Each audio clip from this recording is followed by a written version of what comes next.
കേരളത്തിൽ ഇത്രയും വർഗീയ വിഷം തുപ്പുന്ന ഒരു പ്രതിപക്ഷ നേതാവ് നേരത്തെ ഉണ്ടായിട്ടുണ്ടോ എന്ന് ചോദിച്ചാൽ ഇല്ല എന്ന് തന്നെ പറയാൻ പറ്റും. കാരണം ഹിന്ദുക്കളോട് ഇത്രയും പുച്ഛവും, അതായത് ഭൂരിപക്ഷത്തെ എങ്ങനെയും ഒഴിവാക്കണം എന്ന് പറഞ്ഞു നടക്കുന്ന ഒരു പ്രതിപക്ഷ നേതാവ്. ഈ കഴിഞ്ഞ ദിവസം ഞാൻ കണ്ട ഒരു വീഡിയോ, കേരളത്തിലെ ഒരു സ്ത്രീ, ഒരു അമ്മയോട് ഒരാൾ ചോദിക്കുകയാണ്, കേരളത്തിൽ നിന്ന് ഒരാളെ നാട് കടത്തണം എന്ന് നിങ്ങൾക്ക് തോന്നിയാൽ ആരെ നാട് കടത്തണം? അപ്പോൾ ഒരു ഒട്ടും അമാന്തമില്ലാതെ പറയുകയാണ് വി ഡി സതീശനെ. കാരണം ഒരു പ്രതിപക്ഷ നേതാവ് എന്നുള്ള നിലയിലുള്ള ഒരു കാര്യങ്ങൾ അയാൾ ചെയ്യുന്നില്ല, അയാളെ കൊണ്ടൊരു പ്രയോജനമില്ല. അയാൾ ഇപ്പോൾ അടുത്ത മുഖ്യമന്ത്രി ആകാൻ വേണ്ടി നടക്കുകയാണ്. ഇപ്പോൾ UDF അധികാരത്തിൽ വന്നാൽ ഇത്രയും ഹിന്ദുക്കളോട് പുച്ഛവും അവജ്ഞയും മാത്രമുള്ള സതീശൻ കേരളത്തിന്റെ മുഖ്യമന്ത്രിയായാൽ കേരളത്തിന്റെ ഒരു ഭാവി എന്തായിരിക്കും? കേരളത്തിന്റെ ഭാവി എന്ന് പറഞ്ഞാൽ ഇപ്പം പുള്ളിയുടെ വർത്തമാനവും പുള്ളിയുടെ രീതികളും പുള്ളി സധൈര്യം പറയുന്നതൊക്കെ കേട്ടാൽ PFIക്കാരൻ ആഗ്രഹിച്ച ഒരു കേരളം. പലരും PR വർക്ക് തുടങ്ങിയിട്ടുണ്ട് പുള്ളിയെ മുഖ്യമന്ത്രിയാക്കാൻ PR വർക്ക് തുടങ്ങിയിട്ടുണ്ട്. അല്ലെങ്കിൽ അദ്ദേഹത്തിനാണ് ഏറ്റവും കൂടുതൽ ഇത്രയും തൻ്റെ ഇടമുള്ളതും കാര്യശേഷിയുള്ളതും ദീർഘവീക്ഷണമുള്ളതും ആയിട്ടുള്ള ഒരു നേതാവിനെ ഞാൻ കണ്ടിട്ടില്ല എന്നിട്ട് ചില പ്രസംഗങ്ങളൊക്കെ വെച്ചിട്ട് കാച്ചുന്നുണ്ട്. മനസ്സിലാവും, ഭയങ്കര ദീർഘവീക്ഷണമാണ്. ദീർഘവീക്ഷണം എന്ന് പറഞ്ഞാൽ ജമാഅത്തെ ഇസ്ലാമിയുടെ വോട്ട് ഞങ്ങൾ മേടിക്കും, അവരുടെ അജണ്ട ഞങ്ങൾ പാസ്സാക്കും, ഭൂരിപക്ഷം ആയിട്ടുള്ള ഹിന്ദുക്കൾ അല്ലെങ്കിൽ അത്തരത്തിലുള്ള ആൾക്കാരെ പരസ്യമായിട്ട് നിങ്ങളുടെ വോട്ട് വേണ്ട, അല്ലെങ്കിൽ നിങ്ങളുടെ ഒരു കാര്യം ഇവിടെ നടക്കത്തില്ല. ഇപ്പൊ വി ഡി സതീശൻ എന്ന് പറയുന്ന ആൾ. അതുകൊണ്ട് അമ്മ പറഞ്ഞത് ഇവനെ നാട് കടത്താൻ ആദ്യം പറഞ്ഞാൽ രാജ്യദ്രോഹികളാണല്ലോ സാധാരണ പാരമ്പര്യമായിട്ടും നാട് കടത്തുന്നത്. ഒരു രാജ്യത്തിന് ആവശ്യമില്ലാത്ത ആൾ, അതായത് ഇദ്ദേഹത്തിന് ഇതിന്റെ ആവശ്യമുള്ള ആളല്ല സതീശൻ. നമ്മൾ മനസ്സിലാക്കുന്നുണ്ട്. അയാൾക്ക് അവിടെ ജയിക്കാൻ ഒരു ജമാഅത്തിനെ പിന്തുണ വേണ്ട, അയാൾക്ക് ന്യായമായ കാര്യങ്ങൾ പറഞ്ഞാൽ മതി. പലതിനകത്തും അയാൾ ന്യായമായ കാര്യങ്ങൾ പറഞ്ഞിട്ടുണ്ട്, റിസ്ക് എടുത്തിട്ടുണ്ട്. അല്ലെങ്കിൽ അൻവറിന്റെ കാര്യത്തിൽ അന്ന് ആ നിലപാട് എടുക്കത്തില്ലായിരുന്നു. കാരണം അൻവറിന് അവിടെ എങ്ങനെ പോയാലും ഒരു 10,000 വോട്ട് സ്വതന്ത്രമായിട്ട് നിന്നാൽ മേടിച്ചെടുക്കാൻ പറ്റുന്ന ആളാണെന്നും ഈ പറയുന്നത് പോലെ അതുപോലെ അവിടെ പ്രവർത്തിക്കാൻ പണമുള്ള ആളാണെന്നും അറിയാം എന്നിരുന്നിട്ട് പോലും അൻവർ എന്ന് പറയുന്ന ആളിനെ മാറ്റി നിർത്തിയിട്ട് അവിടെ മത്സരിക്കാൻ തയ്യാറായി. റിസ്ക് എടുത്ത് ഞാൻ അൻവറിനെ മാറ്റി നിർത്തുന്നു, കോൺഗ്രസിനെ ജയിപ്പിച്ചോളാം. ആ ആളെന്തിനാണ് ഇപ്പം ഇത്രയും റിസ്കിൽ? മനസ്സിലാവുന്നുണ്ടോ? ജമാഅത്തെ ഇസ്ലാമിയുടെ വോട്ട് വേണം. ജമാഅത്തെ ഇസ്ലാമി എന്ന് പറഞ്ഞാൽ മുസ്ലിങ്ങൾ മൊത്തം അല്ലല്ലോ. ഇവിടെ സമസ്ത ഉൾപ്പെടെയുള്ളവർ ജമാഅത്തെ ഇസ്ലാമിയെ തള്ളിപ്പറയുമ്പോൾ സമസ്തയെ ചേർത്ത് പിടിക്കേണ്ടത്, അല്ലെങ്കിൽ സമസ്ത ഉടക്കിയാൽ കുഴപ്പമുണ്ടാവുമെന്ന് കാണുന്ന മുസ്ലിം ലീഗ്. കാരണം മുസ്ലിം ലീഗ് സമസ്ത പിണങ്ങി പോകുന്നതോ അല്ലെങ്കിൽ സമസ്തയ്ക്കുള്ള സ്വാധീനവും അറിയാം. മുസ്ലിം ലീഗ് കൂടാണ് സമസ്ത. അവര് പോലും തള്ളിപ്പറയുന്ന ജമാഅത്തെ ഇസ്ലാമിക്ക് വേണ്ടി കൃത്യമായിട്ട് ആരെയും ഭയക്കാതെ പറഞ്ഞുകൊണ്ട് പോകുന്ന ഒരു വി ഡി സതീശനെയാണ് നമ്മൾ കാണുന്നത്. കാരണം അതിനകത്ത് വി ഡി സതീശന് എങ്ങൂന്നും ഒരു വിലക്ക് വരുന്നില്ല, അല്ലെങ്കിൽ വി ഡി സതീശൻ അത് പറയുന്നു. അപ്പോൾ അതിനകത്തുനിന്ന് കോൺഗ്രസിനകത്തുനിന്ന് വിലക്ക് വരുന്നില്ല, കോൺഗ്രസിന്റെ ദേശീയ തലത്തിൽ നിന്ന് വിലക്ക് വരുന്നില്ല. അത് പറഞ്ഞോട്ട് വിലക്കിയാൽ എന്താണ്ട് കുഴപ്പം വരുന്ന രീതിയിൽ ആരൊക്കെയോ ഭയക്കുന്നത് പോലെ നമുക്ക് തോന്നില്ലേ? അതായത് ഇസ്ലാമിസ്റ്റുകളുടെ ജമാഅത്തെ ഇസ്ലാമിയുടെ അജണ്ട നമ്മൾ വിചാരിക്കുന്നതോളം മലപ്പുറത്തല്ല, കേരളത്തിലല്ല, ഇന്ത്യയിലല്ല, രാജ്യത്തിനപ്പുറമാണ്. ആ ശക്തിയുടെ പിൻബലം ഒരു പക്ഷേ ഈ പറയുന്നത് പോലെ സതീശൻ ഉണ്ടോ എന്ന് സംശയിക്കേണ്ടിയിരിക്കുന്നു. അല്ല, ഈ ജമാഅത്തെ ഇസ്ലാമിയുടെ എല്ലാ നിലപാടുകളും അംഗീകരിക്കുക, അല്ലെങ്കിൽ അവരെ കൂടെ നിർത്താനൊക്കെ സതീശൻ ശ്രമിക്കുന്നുണ്ട്. ഈ കഴിഞ്ഞ ദിവസം ബംഗ്ലാദേശിലെ ജമാഅത്തയുടെ നേതാവ് അമീർ പറയുന്നത് ജോലിക്ക് പോകുന്ന സ്ത്രീകളൊക്കെ വേശ്യകളാണെന്ന്. ഇതാണ് കാഴ്ചപ്പാട്. ഇതാണ്, സ്ത്രീകൾ ഉപഭോഗ വസ്തുക്കളാണ്, സ്ത്രീകളെ കൊണ്ട് മറ്റൊന്നിനും കൊള്ളത്തില്ല, അവരെ ഉപയോഗിക്കുക, അതാണ് അവരെ കൊണ്ടുള്ള. അത് അല്ലാത്തവരൊക്കെ വേശ്യകളാണെന്നാണ് ഈ ജമാഅത്തയുടെ ഒരു നേതാവ് പറഞ്ഞു വെക്കുന്ന കാര്യമാണ്.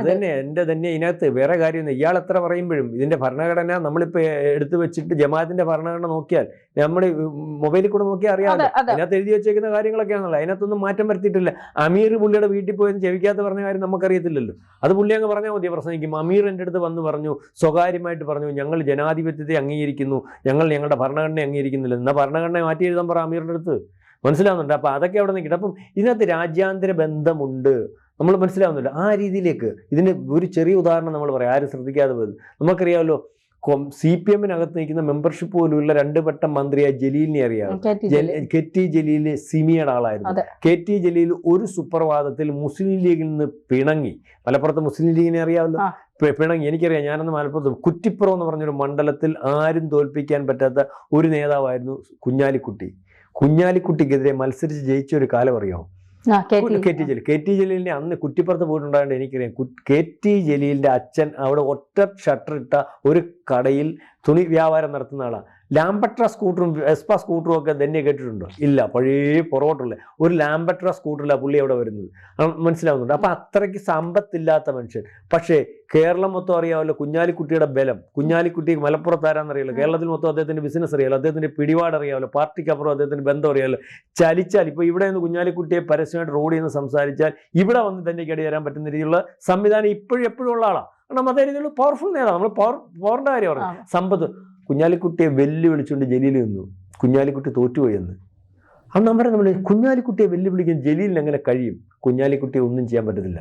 കുഞ്ഞാലിക്കുട്ടിക്ക് അന്ന് പറയുന്നത് പോലെ ആ ഒരു ബന്ധം, സിമിയുടെ ബന്ധം, രാജ്യാന്തര ബന്ധമുണ്ട്. ജലീലിന് ഒന്നും ചെയ്യാൻ പറ്റത്തില്ല, രാജ്യാന്തര ബന്ധമുണ്ട്. കാരണം കുഞ്ഞാലിക്കുട്ടിക്കും അതറിയാം. കാരണം അതിൻ്റെ ബലവും അതിൻ്റെ സമ്പത്തും അതിൻ്റെ കാര്യശേഷിയും നമ്മൾ വിചാരിക്കുന്നിടത്തല്ല നിൽക്കുന്നത്. അതാണ് അന്ന് കുഞ്ഞാലിക്കുട്ടി ഒതുങ്ങിക്കൊടുത്തത്.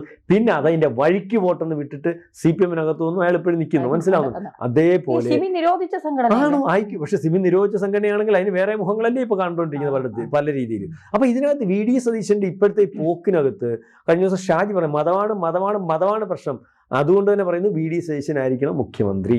അത് എവിടെ നിന്ന് പറയുന്നു? ജമാഅത്ത് ഇസ്ലാമിയുടെ ചാനലിൽ നിന്ന് പറയുന്നു. അതല്ല ശരി, അങ്ങനെയല്ല ഞങ്ങൾ പ്രവർത്തിച്ചിരുന്നത്, അങ്ങനെയല്ല മുസ്ലിം ലീഗ്. അതുകൊണ്ടാണ് മുസ്ലിം ലീഗിൽ കേരളത്തിൽ മതേതര ജനാധിപത്യ സ്വഭാവം ഒരു പക്ഷേ എല്ലാവരും അംഗീകരിച്ചുകൊണ്ട് പോകുന്നതെന്ന് തിരുത്തി പറയാൻ ആഗ്രഹമുണ്ടെങ്കിലും മുസ്ലിം ലീഗിനും സാധിക്കുന്നില്ല. മനസ്സിലാവുന്നുണ്ടോ? ഇത് തന്നെയാണ് സുകുമാരൻ NSS ജനറൽ സെക്രട്ടറി പറഞ്ഞത്. കോൺഗ്രസിനോട് അകലയില്ല, അകലം സതീശനോടാണ് എന്നുള്ളത്. കോൺഗ്രസിനോട് അകലമില്ല, അകലം സതീശനോടെന്ന് പറഞ്ഞാൽ സതീശന്റെ വർത്തമാനവും മുഖവും ബോഡി ലാംഗ്വേജും ഒക്കെ ഒരു മതേതരവാദിയുടെ ഒന്നുമല്ല, ഒരു ഇസ്ലാമിസ്റ്റിന്റെ ബോഡി ലാംഗ്വേജ് ആണ് അദ്ദേഹം കാണിക്കുന്നത്. അത് ഇന്നലെ ഒരു പ്രസംഗത്തിനകത്ത് പറയുന്നത് കേട്ടു. ഈ പറയുന്നത് പോലെ ഇവിടെ ഭീകരവാദികളും തീവ്രവാദികളും വരാതിരിക്കണമെങ്കിൽ നിങ്ങൾക്കറിയാമോ, അത് മുസ്ലിം ലീഗിന്റെ അതിന്റെ കോട്ടയ്ക്കകത്ത മുസ്ലിം ലീഗ് ഉണ്ടാവണം, മുസ്ലിം ലീഗ് ഇവിടെ നിൽക്കണം. അല്ലെങ്കിൽ ആ സ്പേസിൽ ഈ പറയുന്ന SDPI-ക്കാരനും PFI-ക്കാരനും ജമാഅത്ത് ഇസ്ലാമിക്കാരനും ഈ അദ്ദേഹം പറഞ്ഞിട്ടില്ല ജമാഅത്ത് ഇസ്ലാമിക്കാരനും ഒക്കെ വരും, അല്ലെങ്കിൽ അത്തരത്തിൽ ഭീകര സംഘടനകൾ വരും എന്നുള്ള അത് നമ്മൾ അംഗീകരിച്ചിരുന്നു. ഒരുപക്ഷെ അതിനുവേണ്ടി ഫൈറ്റ് ചേരുന്നത് ആണ് ഈ പറയുന്നത് പോലെയുള്ള മുസ്ലിം ലീഗ് എന്ന് ഒരു പരിധിവരെ ചില സമയങ്ങൾ നമുക്ക് തോന്നിയിട്ടുണ്ട്. പക്ഷെ ഇപ്പൊ അങ്ങനെയല്ലല്ലോ. പക്ഷെ മുസ്ലിം ലീഗിൽ ഇല്ലാത്ത വർഗീയതയാണ് സതീശൻ പറയുന്നത്. ലീഗ് പറഞ്ഞിട്ടില്ല. അപ്പൊ ഇപ്പൊ അതല്ല. ഇപ്പം എനിക്ക് തോന്നുന്നു മുസ്ലിം ലീഗിനെ പോലും കൈകാര്യം ചെയ്യാൻ ഒരു പക്ഷേ ഈ പറയുന്ന ഈ സതീശൻ ജമാഅത്ത് ഇസ്ലാമി ഏറ്റെടുത്തിരിക്കുന്നു. അല്ലെങ്കിൽ അതിനകത്ത് വല്ലാത്തൊരു നമ്മൾ പറയത്തില്ല, ഒരു എവിടെ നിന്നോ ഉള്ള ഒരു ശക്തി പോലെ, എല്ലാവരും നിയന്ത്രിക്കാവുന്ന ഒരു ശക്തി പോലെ പറയുന്നു. അതിനകത്ത് കാര്യമുണ്ട്, നിസ്സാര കാര്യമല്ല. ഒരു പക്ഷേ നമ്മൾ എത്ര ആയാലും പറയുമ്പോൾ ചുമ്മാതാണ്. ഇതിൻ്റെയൊക്കെ ഒന്നും ഇന്നലെ ഞാൻ ഈ സതീശനെ പറ്റി, ഈ ഒരു പുള്ളിയുടെ അഭിപ്രായത്തെ പറ്റി, അല്ലെങ്കിൽ ജമാഅത്തിന്റെ അഭിപ്രായത്തിനെ അംഗീകരിച്ചുകൊണ്ട് പോകുന്നത് ശരിയാവത്തില്ലെന്ന് പറഞ്ഞിട്ട് നമ്മളെ ചീത്ത പറയുന്ന കുറേ ആൾക്കാരുണ്ട്. അത് ഈ വിശ്വ ഹിന്ദുക്കളാ. മനസ്സിലായി, നിങ്ങളൊക്കെ കൂട്ടിത്തല്ലിപ്പിക്കാൻ നിൽക്കുകയാണ്. അല്ല, അങ്ങനെയാണെങ്കിൽ എനിക്ക് ചോദിക്കാനുള്ളത്, ഈ സതീശൻ മുഖ്യമന്ത്രിയാൽ കേരളത്തിലെ ഹിന്ദുക്കളുടെ അവസ്ഥ എന്താകും? സതീശൻ ഹിന്ദുക്കൾക്കൊന്നും തരണ്ട, പക്ഷെ ഇവിടെ ഹിന്ദുക്കൾ എന്ന് പറയുന്നത് വെറും വട്ടപൂജ്യമാണ് എന്നുള്ളതല്ലേ സതീശൻ മുഖ്യമന്ത്രിയാകാൻ കാണാൻ പോകുന്നത്? ഇപ്പോഴത്തെ അവസ്ഥയിലെ വർത്തമാനത്തിൽ നിന്ന് മനസ്സിലാവുന്നല്ലേ, നിങ്ങളെ ഒന്നും നമുക്ക് വേണ്ട, നിങ്ങൾ പൊക്കോ. ഇവിടെ ജമാഅത്ത് ഇസ്ലാമിയുടെ അജണ്ട കൊണ്ട് എനിക്ക് കേരളം ഭരിക്കാൻ പറ്റും, ജയിപ്പിക്കാൻ പറ്റും എന്നുള്ള രീതിയിലാണ് പുള്ളി മുമ്പോട്ട് പോകുന്നത്. അതിൻ്റെ അർത്ഥം എന്തോ, നാളെ കാലത്തെ സതീശൻ മുഖ്യമന്ത്രിയായിട്ട് വരികയും അതിന്റെ കെയർ ഓഫിൽ ഉള്ള ഈ അവസ്ഥയിലേക്ക് ജമാഅത്തിക്ക് 4 സ്ഥാനാർത്ഥികളായെന്നാണ് പറഞ്ഞത്. ഏതാണെന്നറിയാം? നമ്മൾ വിചാരിക്കും മുസ്ലിം സ്ഥാനാർത്ഥികളാണ്. അല്ല, ഇവിടെ രാജ്യവിരുദ്ധ ശക്തികൾ, ഓരോ ദളിത് ആക്ടിവിസ്റ്റ് മറ്റ് ആ രീതിയിലൊക്കെ നിൽക്കുന്ന ആൾക്കാരുണ്ടല്ലോ. ഇവിടുത്തെ PFI-ക്കാരനെ SDPI-ക്കാരനെ ഒരുപക്ഷെ ഇസ്ലാമിസ്റ്റുകളെയും വെള്ള പൂശുന്ന മറ്റ് ജാതിക്കകത്തുനിന്ന് അതിനകത്ത് അച്ചാരം മേടിച്ച് നിൽക്കുന്നത് അവരൊക്കെ സ്ഥാനാർത്ഥികൾ. മാവേലിക്കർ സ്ഥാനാർത്ഥി ഉണ്ടെന്ന് പറയുന്നു. വേറെ ഒരു കബലിക്കാടോ എന്തോ അയാളെ സ്ഥാനാർത്ഥിയായിട്ട് പ്രഖ്യാപിച്ചിട്ടുണ്ട്. അൻവർ ഇവരുടെ സ്ഥാനാർത്ഥിയാണെന്ന് പറഞ്ഞു. അൻവറിനെ തിരിച്ചെന്ന് കെട്ടിപ്പിടിക്കാൻ ഒരിക്കലും UDF-നകത്ത് വേണ്ട, ഇലക്ഷൻ കഴിഞ്ഞതിന് ശേഷവും വേണ്ട തീരുമാനിച്ച സതീശൻ കെട്ടിപ്പിടിക്കുന്നതിനകത്ത് കാര്യമുണ്ട്. കെട്ടിപ്പിടിച്ചോ, നിനക്ക് നിലനിൽപ്പ് വേണം, നിനക്ക് മുഖ്യമന്ത്രി ആവണോ, കെട്ടിപ്പിടിച്ചോ, അയാളെ ഇവിടെ കൊണ്ടുവന്നോ, അയാളെ സ്ഥാനാർത്ഥിയാക്കിയോ, മത്സരിപ്പിച്ചോ, നാളെ കാലത്ത് മന്ത്രിയാക്കിയോ, ഇതിനകത്ത് വേറെ അജണ്ടയുണ്ട്. അപ്പം ഇതിനകത്ത് തന്നെ ചോദിച്ചതുപോലെ ഇവിടുത്തെ അധികാരത്തിൽ വന്നാൽ ഇതുവരെ ഒളിച്ചു കടത്തലായിരുന്നു അല്ലെ മുസ്ലിം ലീഗിന് 4 മന്ത്രിമാർ 5 മന്ത്രിമാരെന്നുള്ള. ഇപ്പോൾ ഇലക്ഷൻ മുമ്പേ പരസ്യമായിട്ട് വെല്ലുവിളിച്ചുകൊണ്ടാണ് വരുന്നത്. വേണ്ട, മുസ്ലിം വോട്ട് അല്ലെങ്കിൽ ക്രിസ്ത്യൻ വോട്ട്, ക്രിസ്ത്യാനിയുടെ പോലും ഇന്നലെ ഒരു പള്ളിയിലച്ഛനെ റോഡിലിട്ട് ഇടിച്ച് പഞ്ചറാക്കുന്നുണ്ടല്ലോ, അത് ജമാഅത്തെ ഇസ്ലാമിയുടെ മാനസികാവസ്ഥ ഉള്ളവനാണ്. ഏതാണ്ട് വെള്ളം എടുക്കുന്നതിന് ചോദ്യം ചെയ്തതാണ്. അപ്പം വന്നിട്ട് ഇടിച്ച് ആരുണ്ട് ചോദിക്കാൻ? അതിന്റെ പേരിൽ ഒരു ആക്ഷേപം പോലും വന്നിട്ടില്ലല്ലോ, ആരുമില്ല. അപ്പൊ ഇതിന്റെ അർത്ഥം എന്ന് പറഞ്ഞാൽ അതിനകത്ത് ന്യൂനപക്ഷത്തെ അവരെ മാറ്റി നിർത്തിയേക്കുക. ജോസഫിന് ഇപ്പൊ സീറ്റ് വേണമെങ്കിൽ മത്സരിച്ചാൽ മതി, നിനക്ക് അത്ര വരാൻ ഒക്കത്തുള്ളൂ എന്ന് പറഞ്ഞു. അപ്പം അതിനകത്ത് ജോസഫ് എന്ന് പറഞ്ഞാൽ കേരള കോൺഗ്രസ് ആയിരുന്നല്ലോ, അല്ലെങ്കിൽ ഈ പറയുന്ന ന്യൂനപക്ഷത്തിന്റെ ഒരു ഭാഗമായിട്ടായിരുന്നു ജോസഫിന് പറഞ്ഞു നീ പോന്നേ പോവും. അപ്പൊ അതിനകത്ത് ഒരു പരിഗണന മാത്രം. ആ പരിഗണനയ്ക്കകത്ത് മുസ്ലിം ലീഗിന്റെ പരിഗണന പോലും അതിനെപ്പോലും അതിജീവിച്ച് ജമാഅത്ത് ഇസ്ലാമിയുടെ അജണ്ട പാസ്സാക്കാൻ സതീശൻ നിൽക്കുന്നു. ആരും അദ്ദേഹത്തെ ചോദ്യം ചെയ്യാൻ പറ്റുന്നില്ല. അതായത് UDF അധികാരത്തിൽ വന്നാൽ സതീശനെ തന്നെ മുഖ്യമന്ത്രി ആക്കേണ്ടി വരും. ഒരു ഹൈക്കമാൻഡിനും ഇടപെടാൻ പറ്റാത്ത ഒരു ശക്തി, അതായത് നമ്മൾ വിചാരിക്കേണ്ടി വരും ഇസ്ലാമിസ്റ്റ് അജണ്ട, അത് ഒരു പക്ഷേ രാജ്യത്തിനപ്പുറമുള്ള അജണ്ട തന്നെയാണ്. അത് തന്നെയാണ് പറഞ്ഞുകൊണ്ടിരിക്കുന്നത്. അതൊന്ന് പരസ്യമായിട്ട് വലിയ വെല്ലുവിളി. കാരണം ഇയാൾ അധികാരത്തിൽ വന്നാൽ ബാലൻ പറഞ്ഞെങ്കിലും രാഷ്ട്രീയമായിട്ട് പറഞ്ഞെങ്കിലും ആഭ്യന്തരം കൈകാര്യം ചെയ്യുന്നത് ജമാഅത്ത് ഇസ്ലാമി ആയിരിക്കും. നിങ്ങൾ ചോദിച്ചു ഹിന്ദുക്കൾക്ക് എന്താണ്? ഹിന്ദുക്കൾക്ക് റോഡിൽ കിടന്ന് അടിമേടിച്ചാലും ആരും ചോദിക്കാനില്ലാത്ത ഒരു അവസ്ഥയിലേക്ക് കാര്യങ്ങൾ പോകും എന്ന് വേണം സാധാരണ ഭാഷയിൽ പറഞ്ഞാൽ മനസ്സിലാക്കുക.